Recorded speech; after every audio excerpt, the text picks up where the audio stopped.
Before we go into our next commercial break, I do want to bring to your attention a story that we just got here on East Texas Now.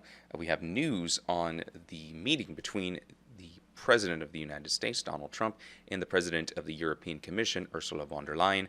Earlier today, they met in Scotland, in part to discuss trade negotiations. Well, that has brought a deal, or at least a framework for a deal.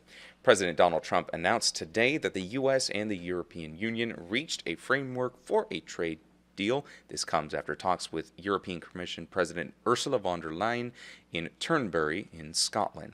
Trump announced a 15% across-the-board levy on imports from the 27-nation European Union. This ends a month-long saga with America's largest trading partner as the EU sought to keep baseline tariffs at 10%.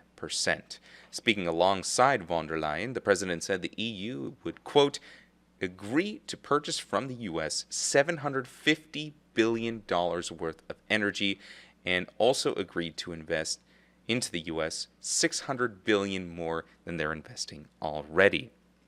Now, Trump began talks with von der Leyen earlier today as Friday's deadline had loomed to reach a trade deal that was to avoid 30% tariffs on European Union imports. Trump said the United States could not go lower than a 15% across-the-board tariff rate with the EU.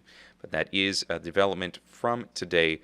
Trump has announced that the EU has reached a trade deal. The two trading partners have reached a trade deal. Imports from the bloc will now face just a 15% tariff, down from the 30% originally proposed. And in return, the European Union has also agreed to invest $600 billion into the U.S. and purchase $750 billion worth of energy. Of course, we'll bring you any more updates as we learn them here on East Texas Now. All right.